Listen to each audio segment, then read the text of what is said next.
ayat 1 sampai 6. Panjang tapi saya ambil 1 sampai 6 saja. Mari kita bangkit berdiri dan kita baca bersama-sama. Yang perempuan baca ayat yang pertama, yang kedua laki-laki, nanti kita ketemu di ayat yang ke-6.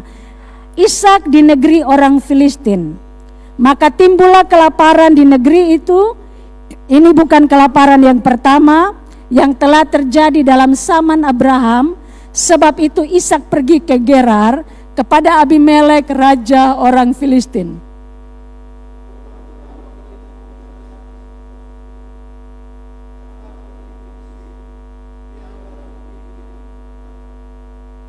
Tinggallah di negeri ini sebagai orang asing, maka aku akan menyertai engkau dan memberkati engkau. Sebab kepadamulah dan kepada keturunanmu akan kuberikan seluruh negeri ini, dan aku akan menempati sumpah yang telah kuikrarkan kepada Abraham ayahmu.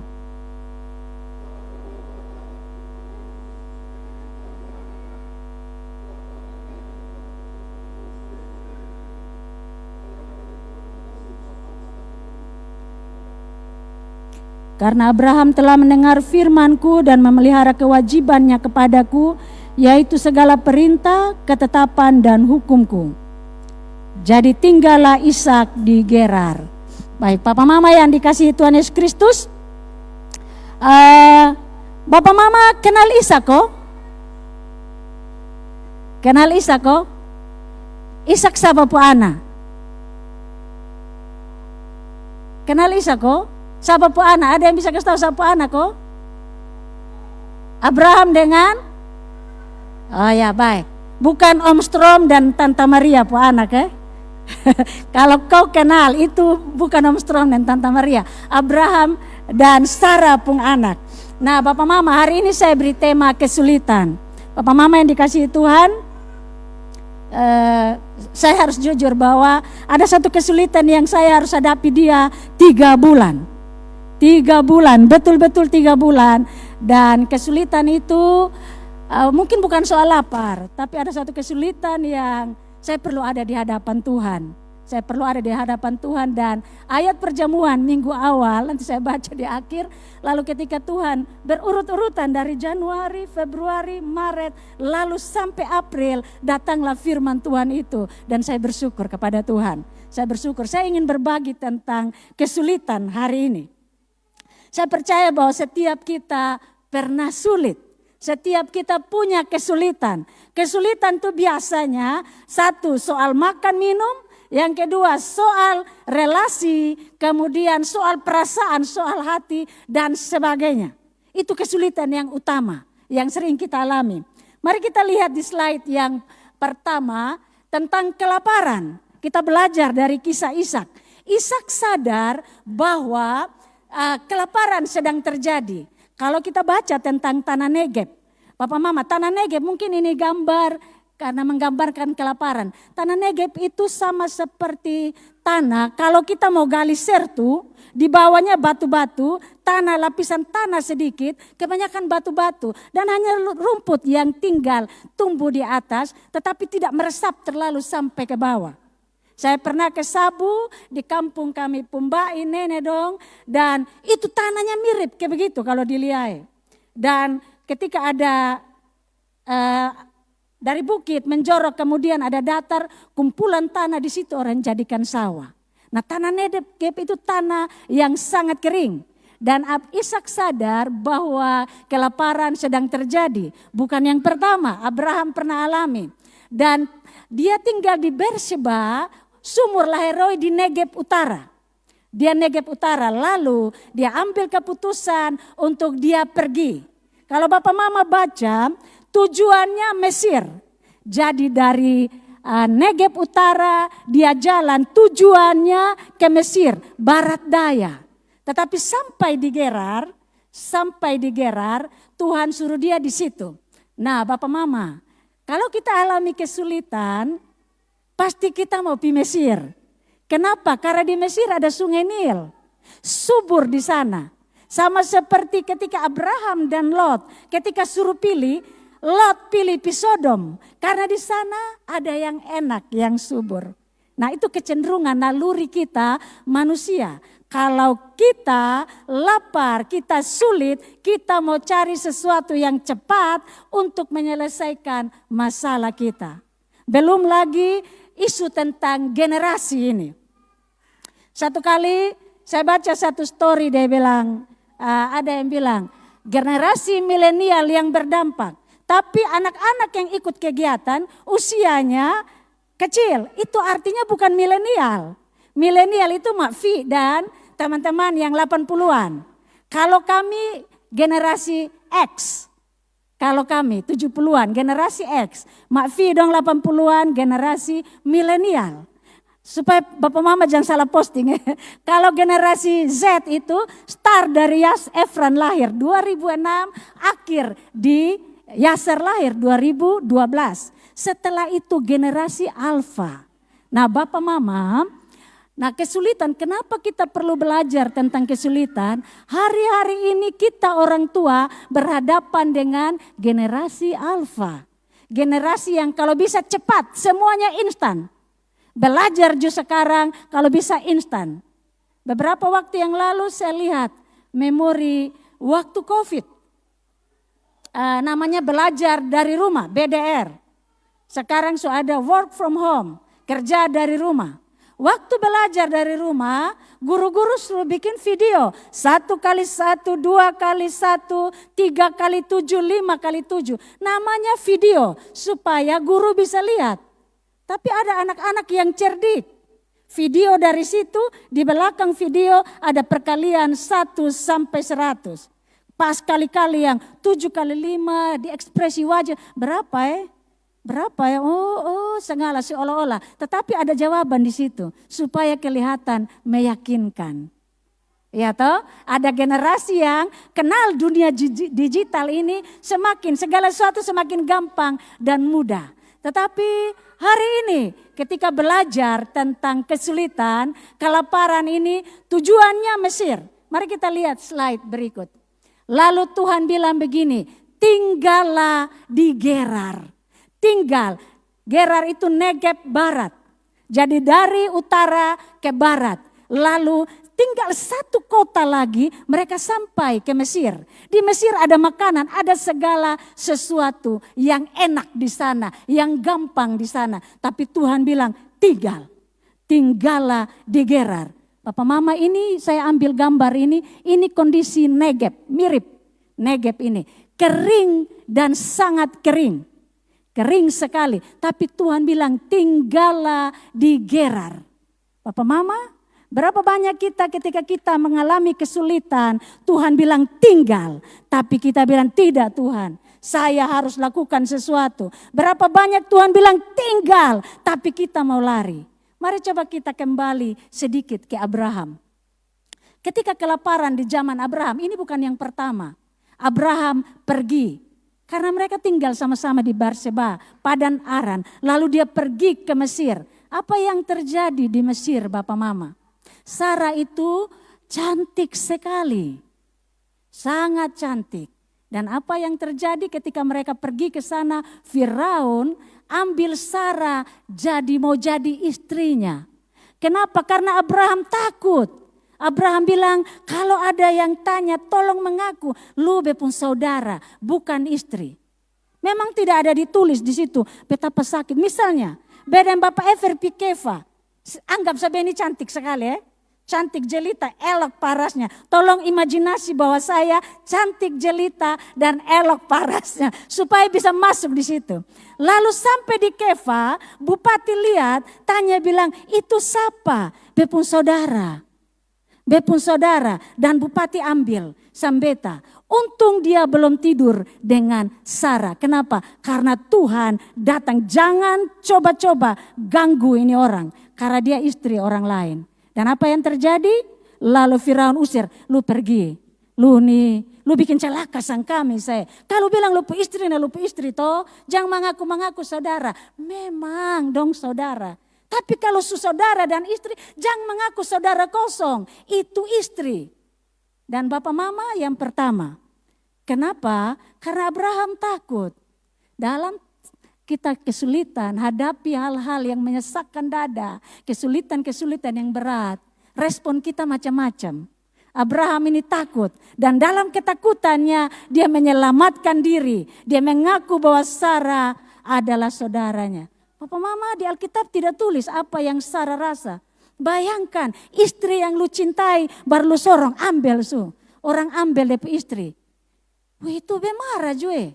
Memang sone cerita, tapi coba yang istri-istri di sini lalu pisah tuh tempat, bepu saudara lalu orang lain ambil, gugup kosonde, gugup, takut. Seandainya beta diapa-apakan, beta akan dendam dia seumur hidup. Laki-laki model kayak apa kok begitu? Hanya mau bela istri, hanya pengakuan seson berani begitu. Tidak berani bela istri. Adakah yang begitu juga? Karena takut lalu istri dikorbankan. Tetapi semua orang bisa alami hal seperti itu. Dalam ketakutan seringkali kita membuat keputusan yang salah. Atau dalam keadaan panik seringkali kita membuat keputusan yang salah. Tapi kita belajar dan kemudian mari kita lihat Abraham.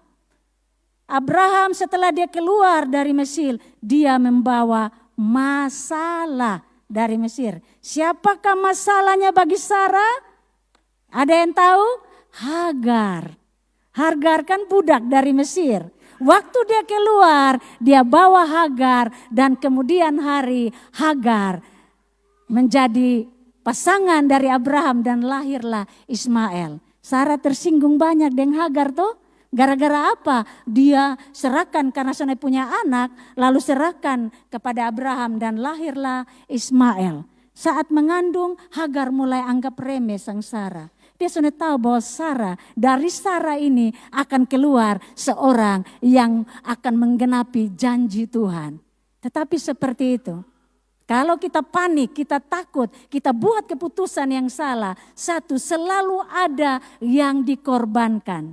Dan saya percaya Ishak mendengar cerita dari ayahnya dan dikatakan tinggallah di Gerar. Tinggallah sesulit apapun juga itu, sekering apapun tinggallah di Gerar. Bapak mama, apa yang kita alami hari ini? Apakah kita punya kekeringan? Kita punya kesulitan? Mungkin kekeringan dalam hubungan kita dalam keluarga, dengan anak-anak kita, dengan pasangan kita, atau mungkin tentang lumbung kita, pakaian kita, masalah yang sehari-hari yang dinyatakan. Mungkin kita sedang kekeringan, sedang lapar, sedang tidak bisa buat apa-apa. Tuhan bilang, tinggallah di Gerar, tinggallah dalam masa yang paling tidak enak itu. Tinggallah dalam kekeringan itu, tinggal di situ. Kalau Tuhan bilang tinggal, tinggal saja. Jangan protes, jangan kemana-mana. Masih ingat Mafihotbah? Pergilah, keluarlah dari tempatmu kepada Abraham. Abraham jalan saja. Dan hari ini Tuhan omong di Ishak, tinggallah. Dan Ishak belajar sesuatu. Dia pernah dengar cerita, saya percaya itu, dan dia belajar untuk taat kepada Tuhan. Masih ingat Ishak? Ketika Ishak mau dipersembahkan kepada Tuhan, dia ditaruh di meja persembahan, dia taat saja. Saya percaya bahwa dia tahu seperti apa bapaknya. Dia kenal bapaknya dan dia kenal Tuhan yang disembah oleh bapaknya. Jadi ketika sekalipun ada pisau untuk tikam, dia tenang, dia tidak lari dari situ. Siapa yang berani di sini kalau orang tua ancam dengan pisau? Kalau dia sudah lari sudah lalu tuh. Anak-anak sekarang hanya rotan yang orang tua mau taruh, dia lari. Bonusnya dia lempar rumah. Itu bonus. Anak-anak sekarang dia lari, bonusnya dia ambil batu, dia lempar rumah. Tapi Ishak tidak. Dan dia belajar tentang ini. Dia tinggal di Gerar. Papa mama yang dikasihi Tuhan Yesus Kristus, saya tidak tahu apa yang sedang terjadi di kita. Tapi kalau Tuhan bilang tinggal, tinggallah. Sekalipun itu berat. Berat. Tinggal di tempat yang gersang itu berat. Tinggal di tempat yang tidak ada apa-apa. Tidak ada jaminan apa-apa. Itu berat Bapak Mama. Kita lihat yang begini. Bagaimana respon pertama di dalam pikiran kita? Boleh over slide berikut? Ya cukup terang. Ini gambar otak. Kalau Pak Gun pasti tahu, kalau Jim tuh ada yang begini. Nah ini dia pun cerita, ini entah berat berapa kilo, 15 kah, 20, dan itu tekan dia pun otak. Nah Bapak Mama tinggal ini, kalau kita hadapi persoalan dan kesulitan, kita suka bilang begini, Tuhan ini terlalu berat Tuhan. Terlalu berat, syung masuk di dalam pikiran, ini terlalu berat. Lalu saya tidak bisa Tuhan, masuk lagi, berat saya tidak bisa. Tertanam di kepala, di pikiran. Kemudian kalau sudah terlalu berat, kenapa harus beta Tuhan? Kenapa harus beta? Orang lain kira hidup baik-baik saja. Bukankah ada di Mazmur kata hidup orang lain baik-baik saja. Dong melejit, bagus sekali. Atau dong dapat, dong nikmati hidup. Dong bisa makan, bisa beli pakaian, bisa lakukan ini, bisa lakukan itu. Segala sesuatu ada semua.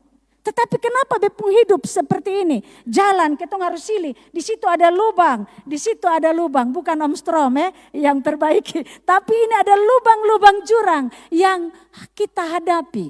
Kita harus cerdik untuk itu.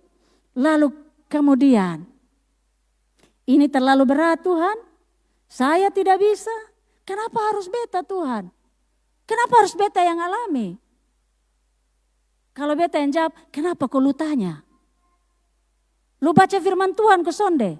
Kalau lu hadapi itu kenapa kau lu tanya? Bukankah Tuhan bilang begini, ujian atau pencobaan yang engkau alami tidak melebihi kekuatanmu. Jadi kalau engkau alami artinya levelmu tinggi. Artinya levelmu luar biasa. Artinya Tuhan tahu bahwa engkau sanggup untuk itu. Berhenti bertanya, kenapa saya Tuhan? Kenapa saya? Karena kamu bisa Tuhan bilang. Karena lu bisa, makanya Tuhan kasih. Berhenti dan bertanya. Atau bilang begini, ini karena dia. Ini pasti gara-gara dia nih. Dia susuanggi beta. Ini karena dia nih. Pasti dia iri hati dan beta. Hai, iri hati apa lagi? Beta rasa juga ada banyak orang kaya di sini yang sonde perlu ketong iri hati. Tenang, nikmati. Semua jalur itu ada dalam jalur Tuhan. Nanti kita lihat pelan-pelan. Jadi apa yang kita pikirkan lalu kita renungkan itu akan masuk di dalam kita pemikiran. Renungkanlah firman itu siang dan malam supaya engkau hidup. Dia kasih contoh dalam masa-masa yang ini terlalu banyak nih ini. Lalu satu kali be ambil Yasar pinjam HP mama main game. Game yang gampang Lalu ada dia nama game balok-balok, lupa dia nama apa. Lalu namanya kan dia HP aja, bermain sesaat. Baru bermain, mama sudah kok? Baru bilang tunggu, sudah kok? Kasih sudah. Lalu satu kali kejadian begini. Saat beta doa pagi di sini, pas menyembah ada enak lalu game balok datang. Wih dia macam, oh iya ternyata be baru menghidupi beberapa saat ini game, dia masuk di dalam kepala. Oh lalu dia meledak kalau dia tak jadi-jadi. Apa yang kita hidupi, apa yang kita gumuli, apa yang kita lakukan, kita pikirkan terserap di dalam sini. Lalu satu kali kebetulan saja saya lihat salah satu postingan itu di luar negeri. Di luar negeri entah di Singapura atau di mana. Lalu ada satu pendeta, semoga ada yang ketemu. Dia berdoa untuk depa anak dalam gini. Tuhan tidak bisa bekerja di dalam engkau. Karena ingatanmu, pikiranmu dikuasai oleh games. Lalu dia pembawa pakai tahu dan begini. Lalu dia berdoa, Bapa juga dikuasai oleh games. Tidak ada perenungan firman Tuhan di dalam. Oh yang seperti itu. Beta juga baru ngeh di bepung kepala. Tetapi Bapak Mama, apa yang kita renungkan itu akan mempengaruhi pikiran kita. Dan ketika pikiran kita terpengaruh, lahir dalam perasaan kita, kemudian keluar dalam tindakan-tindakan. Pikiran kita, kalau kita bilang terlalu berat Tuhan, saya tidak bisa, maka itu akan keluar. Lalu perasaan kita mulai terpengaruh. Kita mulai merasa orang yang paling menderita di bumi ini. Seolah-olah ini hanya kita, kenapa orang lain tidak menderita. Nah Bapak Mama, ini harus kita pahami. Kita harus belajar bahwa kalau ini terlalu berat, ingat firman Tuhan yang berkata, engkau punya kapasitas, makanya Tuhan kasih ujian yang berat. Saya tidak bisa. Ingat firman Tuhan yang berkata, segala perkara dapat kutanggung di dalam Dia yang memberi kekuatan kepadaku. Kalau kita bilang, kenapa harus saya? Karena engkau istimewa di dalam Tuhan. Engkau punya level yang luar biasa. Maka Tuhan kasih supaya engkau belajar dan naik dari satu level ke level berikutnya. Jangan pernah berpikir ini karena dia. Setiap orang unik di dalam Tuhan. Papa mama yang dikasihi Tuhan Yesus Kristus. Jadi kalau kita bilang kita punya kesulitan, percayalah bukan hanya kita sendiri. Hari ini saya sudah magang, hari-hari ini saya sudah magang di SMA Kristen 1.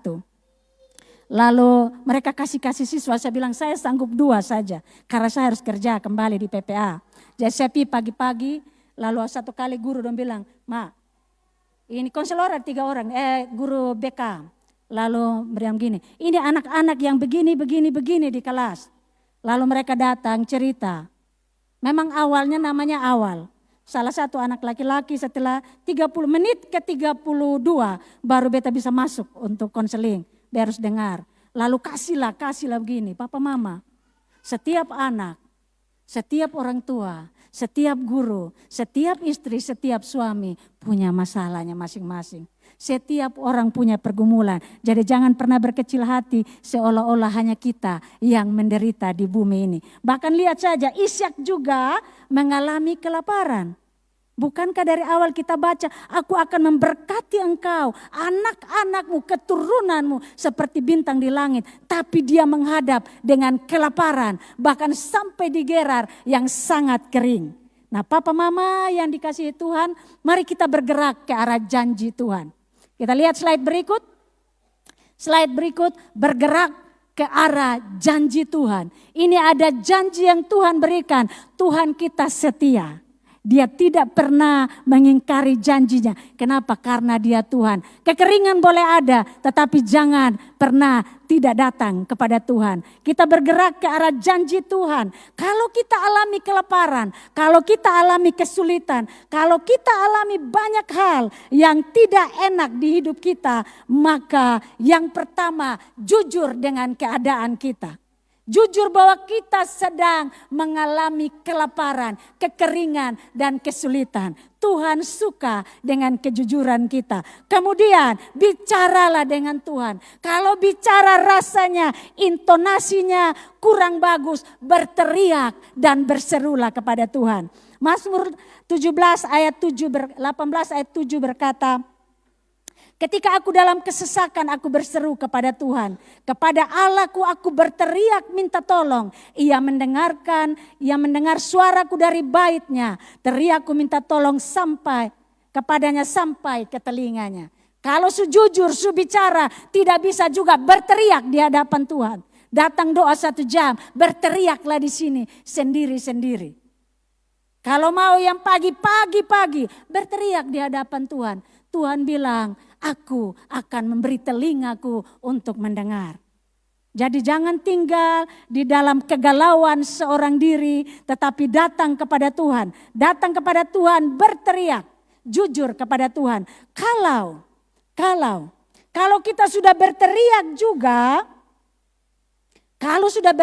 juga, belum tembus juga, tiarap dalam puasa. Saya memotivasi Bapak Mama berpuasa. Tiaraplah. Kalau berpuasa itu, saya ingat Malaya bilang, kalau berpuasa itu kita lupa piring, sendok, dan gelas. Tapi kita konsentrasi di dalam Tuhan. Berpuasa. Tidak ada orang yang berpuasa dan tidak menyentuh hati Tuhan. Asalkan bukan sekedar tahan lapar dan haus. Esra 8 ayat 23 bilang begini, jadi berpuasalah kami dan memohonkan hal itu kepada Allah dan Allah mengabulkan permohonan kami. Berpuasalah Bapak Mama, jangan takut, hari pertama saja tak goyang. Kalau memang belum bisa puasa full, tahan-tahan, dari malam jangan makan sampai jam 1. Besok lagi dari malam kita mulai geser jam 2. Latihan lagi dari malam, kita geser jam 3. Kita latihan lagi dari malam, kemudian tidak sadar jam 6 kita tidak rasa lapar. Kenapa? Karena kita menikmati Tuhan.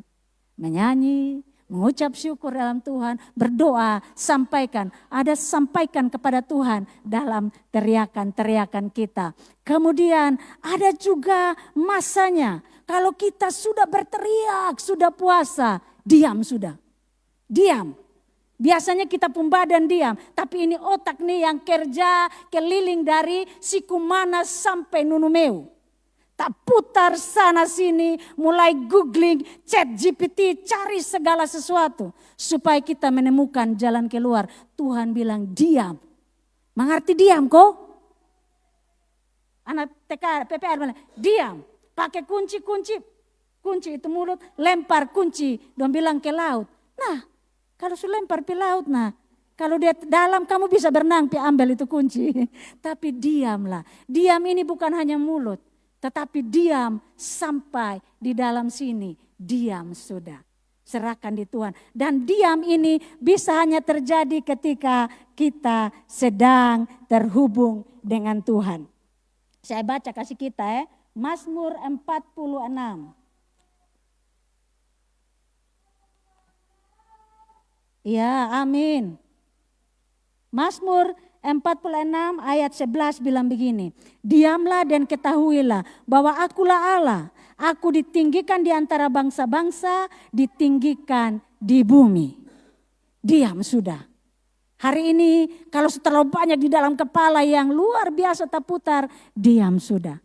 Diam, serahkan kepada Tuhan. Biarkan Tuhan yang berperang kasih kita. Kitab Yesaya 42 ayat 13 bilang begini.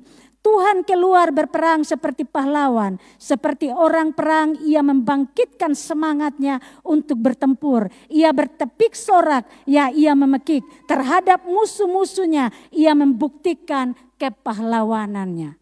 Papa Mama bergerak ke arah janji Tuhan. Berseru, berteriak, puasa, diam, dan biarkan Tuhan berperang. Saya ingat Abraham kalau tidak salah untuk dapat Ishak dia butuh 25 tahun. 25 tahun Bapak Mama. Ishak untuk dapat Esau dan Yakub dia butuh 20 tahun. Dan dia pun cerita Sarah mandul. Anak perjanjian harus ada dari Abraham dan Sarah tapi mandul. Sampai di Ishak juga dia punya istri juga 20 tahun baru dia punya anak. Mandul juga, lalu teringatlah. Sampai di Yakub. Demikian juga tunda lagi. Rahel, Lea dan Rahel lama juga. Ada perjuangan Bapak Mama. Kemarin di doa puasa waktu baca Esau ini berat, Yakub ini berat juga. Dia pun Bapak Abraham, amung kosong dia pun istri, Ishak juga amung kosong dia pun istri. Ingat toh pulang baca. Ishak juga waktu orang Filistin tanya dalam beta saudara. Padahal istri. Kemudian Yakub juga. Omong kosong sang Saul lagi. Lalu dia bergumul. Supaya dia dibebaskan, supaya dia dilepaskan. Dia butuh bergumul dengan seorang malaikat. Dan dia kena pukul di pangkal paha. Tapi Yakub menang. Kemarin beta bilang supaya menjadi Israel dia harus bergumul antara hidup dan mati. Jadi kalau kita belum bergumul antara hidup dan mati berarti belum. Belum sudah. Bergumul lagi untuk temukan sesuatu di dalam Tuhan. Kita lanjut di slide yang berikut. Kita bergerak ke arah janji. Apakah sampai di arah janji saja Bapak Mama? Bukankah kalau kita dengar belajar dari Kejadian aku menjadikan manusia seturut dengan rupa dan gambarku. Kemudian baru Allah membentuk dia dari tanah liat. Nah ini tentang 100 kali lipat. Maka menaburlah Ishak pada ayat yang ke-12 sampai 13 tahun itu juga. Di tanah yang kering. Gerar itu bagian dari Negeb. Artinya keringnya sama. Tetapi karena Tuhan bilang tinggal di situ dan Ishak tidak duduk tenganga. Karena Tuhan suruh diam, tinggal, dia berdoa biarkan Tuhan. Kita harus melakukan bagian kita. Tuhan melakukan bagian Tuhan dan kita melakukan bagian kita. Kapan Ishak menabur? Tahun itu juga. Kalau di Mazmur 26 ayat 4, bahkan yang ayat yang kelima yang tadi, ketika Tuhan memulihkan keadaan Sion, keadaan kita seperti orang bermimpi. Tetapi dimulai dengan seperti Tuhan, pulihkan keadaan kami seperti Engkau memulihkan batang air tanah Negeb. Nah Bapak Mama, kalau tanah Negeb yang kering itu, kalau hujannya jarang, satu kali hujan itu langsung tutup, banjir yang ngeri. Air penuh di situ. Kenapa? Dia jarang hujan di sana. Dan Ishak ambil kesempatan ini. Kapan dia menabur? Tahun itu juga dengan hikmat yang diberikan oleh Tuhan. Papa Mama yang diberkati Tuhan. Apa yang kita tabur dan kapan? Kalau engkau kekurangan uang, maka taburlah. Berilah, maka engkau akan diberi. Ya, toh firman Tuhan bilang. Kalau engkau kekurangan cinta, maka berilah kasih sayang kepada orang-orang di sekelilingmu. Kasihilah sesamamu manusia seperti dirimu. Jika engkau kekurangan, apalagi lakukan itu, tabur itu. Apa yang engkau tabur akan engkau tuai. Dan Ishak, saya percaya bahwa dia menabur sesuai dengan kondisi tanah di tempat itu. Mungkin gandum atau padi lahan kering dan sebagainya. Kalau tanam labu Jepang di sana, saya yakin tidak jadi karena sangat kering. Atau alpukat pun mungkin tidak jadi karena sangat kering. Di rumah di Kupang ada pohon alpukat, di rumah atas ada rambutan yang tinggi sekali. Dari zaman beta ada di sana. Besok 22 tahun di sini, tapi tidak pernah buah. Jadi akhirnya Bapak almarhum bilang, tak usah potong biar kau rimbun. Dia ada di tempat yang tepat. Artinya taburlah dengan segera, tetapi harus tahu apa yang kita tabur sesuai dengan kebutuhan kita. Pengkhotbah bilang, taburkanlah benihmu pagi-pagi, karena engkau tidak tahu mana yang akan tumbuh. Tapi kalau pagi-pagi engkau tidak tabur sesuatu, taburnya bagaimana? Mulai dengan perkataan firman, mulai dengan doa. Bangun pagi-pagi, omong hal-hal yang luar biasa, tabur pagi-pagi. Terima kasih Tuhan, hari ini damai sejahtera, sukacita, kecukupan, segala sesuatu yang baik Tuhan limpahkan kepada saya. Pagi-pagi perkatakan perkataan firman, lalu kita tunggu Tuhan akan mengerjakan waktu-waktu selanjutnya. Kita punya Tuhan yang sangat luar biasa. Terlalu banyak hak istimewa yang kita punya. Terlalu luar biasa Tuhan kita. Tapi kita suka diam. Seolah-olah kita Tuhan. Mau kerja sendiri, mau selesaikan sendiri. Tabur benihmu sekarang juga. Maka engkau akan menuai berapa? Ishak menuai 100 kali lipat untuk sesuatu yang mustahil di tanah kering. Kelaparan sedang terjadi, El Nino sedang terjadi. Tetapi Tuhan bilang tinggal di situ. Ishak menabur. Siapa yang memberi pertumbuhan? Tuhan yang memberi pertumbuhan. Kau Tuhan nah. Ya toh, tabur saja. Lihat Tuhan akan kerjakan hal-hal yang tidak pernah kita bayangkan dalam hidup kita. Apa yang tidak pernah aku pikirkan, itu yang Tuhan sediakan. 100 kali lipat, tabur. Tuhan memulihkan batang air tanah Negeb 1 kali, kering gersang 1 kali air penuh. Kita kadang-kadang akan kaget dengan apa yang Tuhan buat di dalam hidup kita. Setelah kesulitan-kesulitan, ujian-ujian, ketika kita datang kepada Tuhan, kita baru tabur saja, Tuhan sulakukan. Jadi bukan karena ukuran ini. Lalu firman Tuhan berkata, lalu Ishak bertambah kaya, semakin hari semakin kaya. Bukan hanya soal beras, bukan hanya soal harta kekayaan, tetapi tentang sukacita, damai sejahtera, segala sesuatu yang Tuhan izinkan ada berdasarkan standar Tuhan, membuat kita berlimpah, makin hari makin kaya dan bertambah kaya. Kita lihat lagi slide berikut. Ini tentang sumur. Kejadian 26 ayat 18 bilang lalu Ishak menggali kembali sumur-sumur yang pernah digali oleh Abraham ayahnya yang ditutup oleh orang Filistin. Papa Mama yang dikasihi Tuhan, ketika saya renungkan ini, kita ini hidup. Saya sudah 53 tahun. Kita semua ini ketika kita ada hari ini, ada pendahulu kita. Ada orang tua kita, ada pemimpin rohani kita, ada orang-orang yang pernah investasi sesuatu yang baik di hidup kita. Jangan biarkan dia terkubur. Mungkin juga sama seperti orang Filistin, mereka tutup dan kubur sumur itu. Tetapi Ishak mulai gali satu-satu dan beri nama sesuai dengan namanya. Gali segala sesuatu yang ada yang kau dapatkan dari orang-orang luar biasa di atasmu. Gali satu-satu, jangan diam, jangan harap gampang, gali semuanya. Beri nama kembali sesuai dengan namanya. Potensi-potensi yang dalam diri kita ketika dalam kesulitan seringkali dia terkubur. Kita pikir kita sudah mati nih. Mati ini masalah terlalu sulit.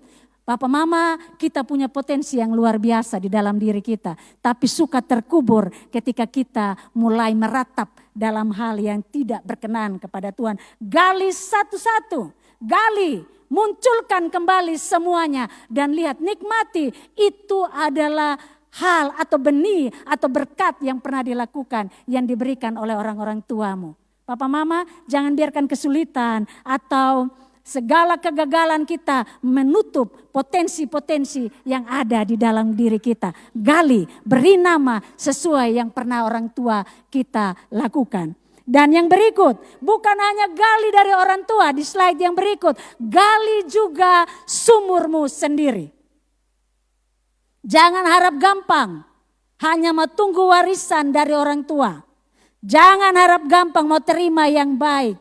Jangan mau harap gampang itu. Gali lagi. Supaya apa? Supaya engkau juga ada nama. Suatu hari nanti ada anak dari Ishak yang melihat bahwa ini sumur yang digali oleh ayahku. Kita perlu membuat warisan bagi anak-anak kita. Kita gali. Di situ ada gambar, saya cari, dapat gambar ini. Waktu Ishak gali pertama, orang Filistin bilang, tidak, ini kami punya. Lalu Ishak menamai sumur itu Esek. Kalau engkau menggali, lalu orang lain merebutnya, lepas. Lepas saja. Lepas. Lepas. Kalau engkau sudah gali di dalam takut akan Tuhan, mengerjakan dengan sungguh-sungguh dalam doa dan puasa, lalu ada orang bertengkar dan ambil. Kadang-kadang kita perlu lepas saja. Ambillah. Kalau kau mau ambil. Dan Ishak menamai tempat itu Esek. Lalu kemudian dia gali lagi sumur yang membual-bual airnya. Dia gali lagi, lalu ketika dia kerja itu orang bilang ini kami pun sumur. Orang datang ambil lagi. Ishak bilang gini, ambil sudah. Saya yakin dia marah juga. Beta kerja setengah mati. Saya pun bapak ini pintar jago gali sumur. Orang kasih nama saya pun bapak itu patah wajah. Saking bisa gali sumur. Makanya bapak akhirnya saya tahu bukan hanya karena merokok dulu tapi oksigen di dalam sumur itu dia kena paru-paru masalah. Kami pun sumur ada beberapa.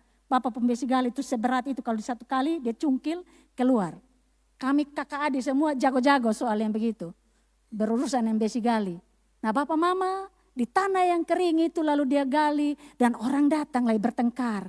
Bilang ini bepun sumur. Lu sana boleh ambil. Ishak bilang dengan tenang. Mungkin kalau waktu itu misalnya beta Ishak makan gigi. Lo ame sudah.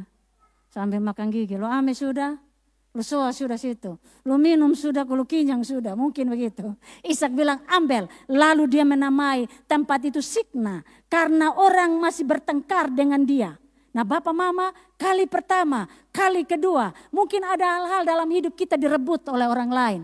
Pertama, kita sakit hati. Kedua, lebih sakit hati lagi. Tetapi ketika kita serahkan, ambil saja di dalam takut akan Tuhan. Sampailah kepada masa Rehobot. Dia gali lagi, dia tidak berhenti. Dia tidak tinggal dan menyesali diri. Lalu baper, sakit hati, duduk dan menangis. Lalu terjadi segala sesuatu yang tidak diinginkan di situ. Menyalahkan orang lain, tetapi kita belajar dari Ishak. Dia gali lagi. Lalu yang luar biasa, dia bila kasih nama tempat. Sekarang Tuhan telah memberi kelonggaran kepada kita. Papa mama ada masanya. Tuhan kasih kita kelonggaran. Saya pun teman satu ketika kami peer counseling, lalu dia bilang betul mama Ana masalah pun ada masa kadaluarsanya. Biskuit ada masa kadaluarsa, masalah juga ada masa kadaluarsa. Ini Rehobot, sekarang Tuhan telah memberi kelonggaran kepada kita. Tetapi ketika itu tetap jadi sesuatu yang menyesakan kepada kita. Mari kita lihat slide berikut. Ini ayat yang sangat memberkati saya di perjamuan kemarin. Firman Tuhan berkata Matius 5 ayat 10.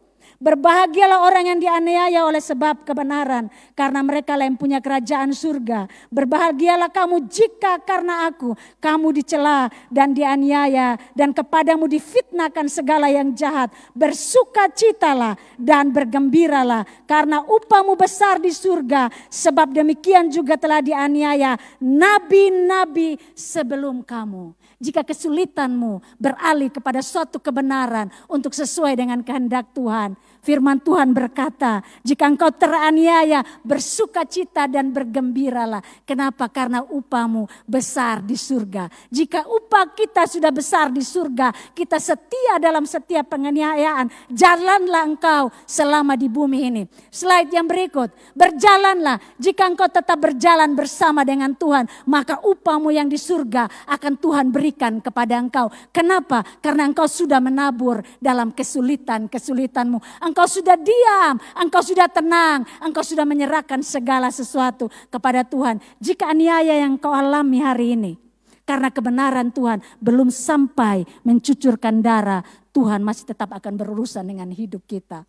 Ada darah yang mengalir di dalam hati kita, dalam perasaan kita, dalam hidup kita. Tetapi ketahuilah bahkan Tuhan Yesus dalam penganiayaan yang luar biasa itu sampai mencucurkan darah. Tuhan juga menang. Asalkan kita berjalan bersama Tuhan. Mari terus berjalan bersama Tuhan. Sekering apapun lingkungan di sekitarmu. Tetapi ketika engkau berjalan bersama Tuhan, Tuhan bisa mengubah segala sesuatu 100 kali lipat. Engkau tidak pernah berpikir, tapi Tuhan mengerjakan. Kenapa? Karena engkau, karena saya, karena kita ditebus dengan darah yang sangat mahal. Tuhan memberkati kita, amin, untuk firman Tuhan.